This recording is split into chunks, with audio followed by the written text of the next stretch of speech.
Dear students, আজি দুটা চলকযুক্ত ৰৈখিক সমীকৰণ অনুশীলনী 4.1 কোয়েশ্চন নম্বৰ 1 এখন টকা বহীৰ দাম এটা কলমৰ দামৰ দুগুণ এই উক্তিটো প্ৰকাশ হোৱাকৈ দুটা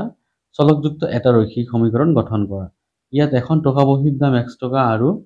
এটা কলমৰ দাম y টকা বুলি ল'ব দিছে আমাক কি কৈছে এই উক্তিটো প্ৰকাশ হোৱাকৈ দুটা চলকযুক্ত এটা ৰৈখিক সমীকৰণ গঠন কৰিব দিছে ফাৰ্স্ট আমি জানিব লাগিব ৰৈখিক সমীকৰণটো কি তো আমি ক্লাস 8 পাইছো যে এটা চলকযুক্ত রৈখিক সমীকরণ আর এবার আমি কি পাম দুটো চলকযুক্ত রৈখিক সমীকরণ তো চাই লোৱা ফাৰ্স্ট এটা চলকযুক্ত ৰৈখিক সমীকৰণটো কি আছিল তো ইয়াৰ কাৰণে সব মই লিখি লৈছো এটা চলকযুক্ত রৈখিক সমীকরণ তো কি আছে x + 2 = 0 x + √2 = 0 √2y + √3 = 0 এটা চলক মানে কি থাকিব লাগিব এটা চলক থাকিব লাগিব এইবিলাক হল কি এটা চলক থাকা সমীকরণ তো এইটো সমীকরণ আছে এই সমীকৰণটোৰ কি আছে x + 2 = 0 তো এই সমীকৰণটোত এটা চলক আছে একেদৰে এইটো সমীকৰণতো কি আছে এটা চলক আছে আৰু এইটো সমীকৰণতো y এটা চলক আছে তো তোমালোকে এটা বস্তু চাবা বহুপদ আৰু সমীকৰণ এই দুটা বস্তু কিন্তু বেলেগ টাইপৰ হয় সাপোজ মই লৈছো x + 3 এইটো কিন্তু মাজত সমান চিহ্নটো নাই গতিকে এটা কি হ'ব বহুপদ হৈ যাব যেতিয়া আমি কি কৰিম x + 3 লৈ পেলাই মাজত সমান চিহ্ন এটা দি দিম আৰু ওপৰফালে এটা 0 লিখি দিম তেতিয়া কিন্তু এইটো সমীকৰণ হৈ যাব তো বহুপদ আৰু সমীকৰণৰ মাজত ডিফাৰেন্স এইখিনি ভালকৈ চাই লবা এতিয়া আমি 1 নম্বৰটো পঢ়ো চাই থাকা ভিডিও কন্টিনিউ কৰা যদি ভাল লাগে লাইক এন্ড শেয়াৰ কৰিবা আৰু লগতে সাবস্ক্ৰাইব কৰি লবা লিখা ধৰো এখন টকা বহীৰ দাম টকা বহীৰ দাম সমান x টকা আৰু লিখা এটা দিছে এটা কলমৰ দাম y টকা কোশ্চেনটো আমাৰ আছিলে যে দুটা চলকযুক্ত এটা ৰৈখিক সমীকৰণ গঠন কৰা তো আমি এটা টকা বহীৰ দামটো x লৈছো আৰু এটা কলমৰ দাম আমি y লৈছো এইবাৰ প্ৰশ্নমতে আমি লিখিব পাৰো প্ৰশ্নটো আমি যি কৈছে এখন টকা বহীৰ দাম এটা কলমৰ দামৰ দুগুণ তাহলে প্ৰশ্নত আমি কি লিখিব লাগিব x = 2y কিয় চোৱা অলৰেডি আমাক কৈ দিছে ইয়াৰ এইটো হল দুগুণ যদি দুগুণ হয়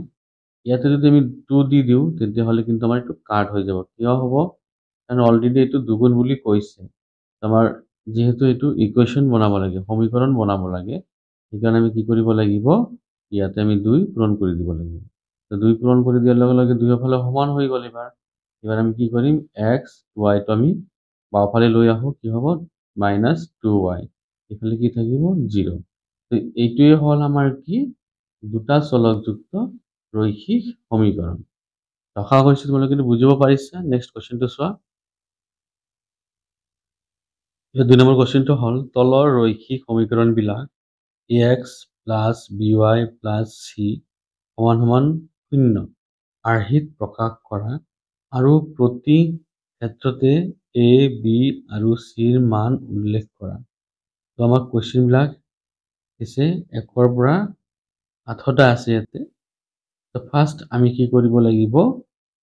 এই সমীকৰণ বিলাকক আমি এইটো আৰ্হিত প্ৰকাশ কৰিব লাগিব কৰি পেলাই প্ৰতি ক্ষেত্ৰতে আমাৰ a b আৰু c ৰ মান নিৰ্ণয় কৰিব লাগিব তো চোৱা 2 নম্বৰটো এইটো হল আমাৰ কি 2 1 নম্বৰ এইটোক আমাক এই সমীকৰণৰ আকাৰটোত মানে আৰ্হিত প্ৰকাশ কৰিব দিছে যেটো আছিল কি ax + by + c = 0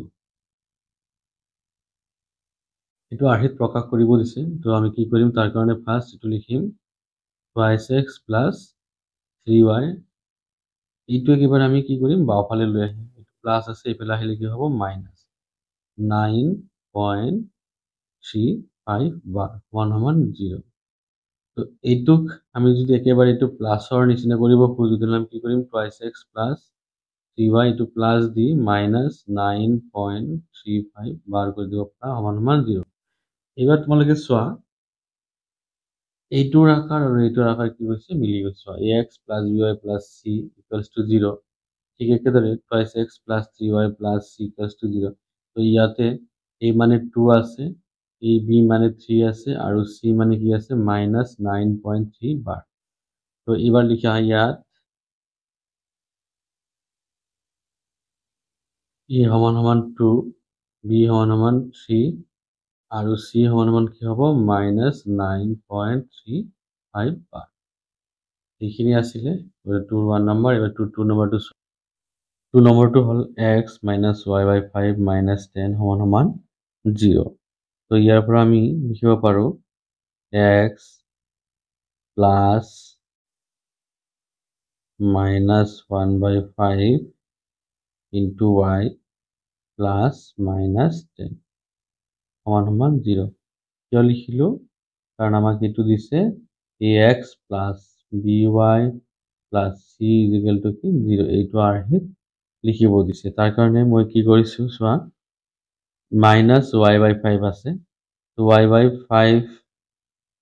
এইটোক আমি লিখিব পাৰোঁ মাইনাছ 1 বাই 5 ইনটু y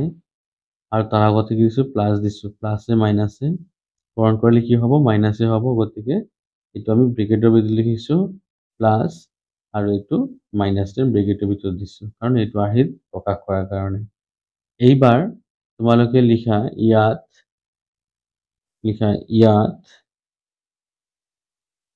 এৰ ভ্যালুটা কিমান হ'ব? a সমান হ'ব 1 কাৰণ ইয়াৰ আগত একো নাই মানে কি আছে তো 1 আছে। তো 1 দিয়া বিটা পুরো x এর সহগটো কি হ'ব 1। এবার বিটা কি হ'ব y এর সহগটা কি আছে মাইনাস 1 বাই 5 আৰু সিটা কি হ'ব মাইনাস 10। এইখিনি আছিলে। নেক্সট 3 টো চোৱা 3 নম্বৰটো হ'ল minus twice x plus 3y সমান 6। তো এইটোক আমি কি লিখিব লাগিব এইটোৰ আকাৰত লিখিব লাগিব ax plus by plus c equals to 0। এইটো আৰ্হিত বনাব লাগে। তাৰ কাৰণে আমি কি কৰিম তাৰপৰা এইটো মাইনাছ 2 ইনটু এক্স লিখিব পাৰা প্লাছ 3 ইনটু y এইটো কি হ'ব মাইনাছ 6 ইকুৱেল টু 0। ইয়াতে আৰু এটা লাইন কৰি দিয়ে এইটো মাইনাছ 2 ইনটু কি হ'ব মাইনাছ 2 ইনটু লিখিব পাৰা x plus 3 into y plus minus 6 সমান 0। তো ইয়াত এবার লিখিবা যদি আমি কি কৰোঁ এইটোৰ লগত তুলনা কৰোঁ তাহলে কি হ'ব ইয়াতে এটা কি আহিব মাইনাছ 2, বিটা আহিব কি 3 এন্ড সিটা আহিব কি মাইনাছ 6।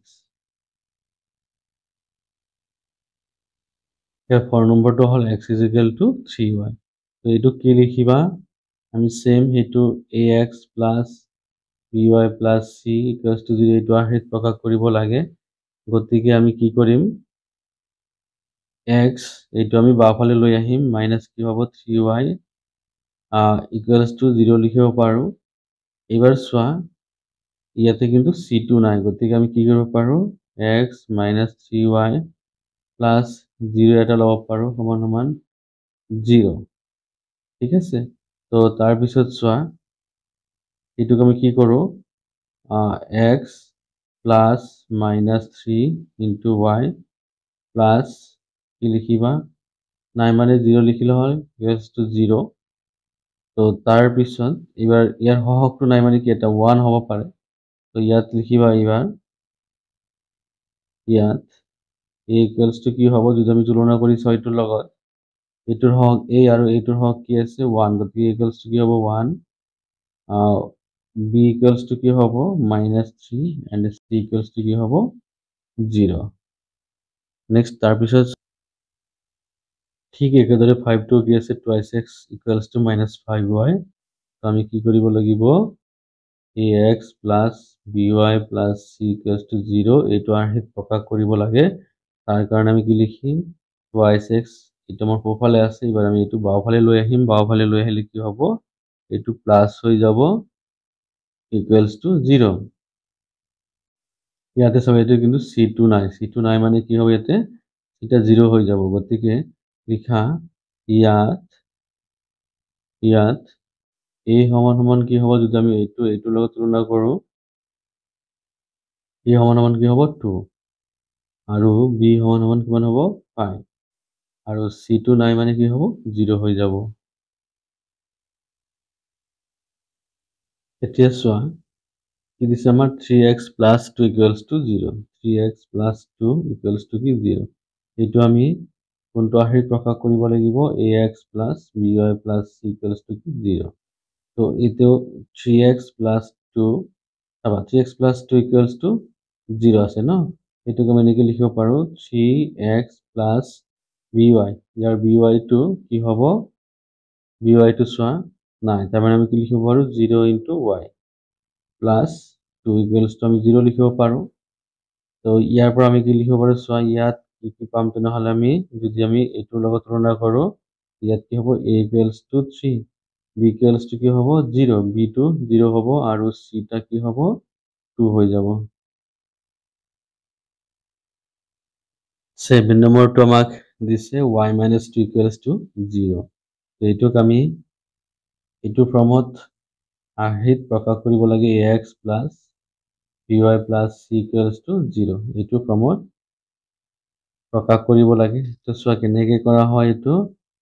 ax টো এইটো কিন্তু ax টো নাই গতিকে আমি কি লিখিব পাৰো নাই যদি এইটো 0 into x লিখিব পাৰো 0 into x মানে কি হয় 0 হ'ব প্লাস এইটো by এইটো y আছে অকল আমি কি লিখিব পাৰো 1 into y এবার মাইনাস 2 আছে এটা আছে প্লাস c গতিকে প্লাস লিখি আমি ব্ৰেকেটৰ ভিতৰত -2 দিব পাৰো এইখিনি বুজিব পাৰিছা এতিয়া যদি আমি এইটোৰ লগত এইটো তুলনা কৰো তো ইয়াৰ x ৰ হক কি আছে a ইয়াৰ কি আছে 0 তো ইয়াত লিখিবা ইয়াত a সমান কিমান হ'ব 0 b টা কি হ'ব 1 আৰু c টা কি হ'ব তোমাৰ -2 নেক্সট আৰু এটা আছে 8 নম্বৰটো তো ইয়াতে তোমাৰ 8 নম্বৰটো দিছে 5 equals to কি twice x এইটোকো আমি কি কৰিব লাগিব ax plus by plus c equals to 0 আৰ্হিত প্ৰকাশ কৰিব লাগে তাৰ কাৰণে আমি কি কৰিম এইটো চাই লবা এইটো আছে কি 5 equals to twice x গতিকে আমি 5 টো কি কৰিম ৰাইট হ্যান্ড সাইডত লৈ যাম মানে সোফালে লৈ যাম তো কি হ'ব twice x এইটো আছে প্লাস সোফালে লৈ গলে কি হ'ব -5 equals to 0 কিন্তু এইটোক আমি কি কৰিব লাগিব এইটো আৰ্হিত প্ৰকাশ কৰিব লাগিব তো ইয়াতে কিন্তু b2 নাই by টা নাই গতিকে by টা কি কৰিব লাগিব twice x নাই যদি b কাৰণে কি আহিব 0 আৰু y টা আহিব প্লাস -5 আছে আমি এইটো ব্ৰেকেটৰ ভিতৰত দি দিম হৈ গ'ল এইখিনি এবাৰ এইটোৰ লগত আমি যেটো তুলনা কৰো কি পাম ইয়াত a equals to কি হ'ব 2 b equals to 0 আৰু c equals to কি -5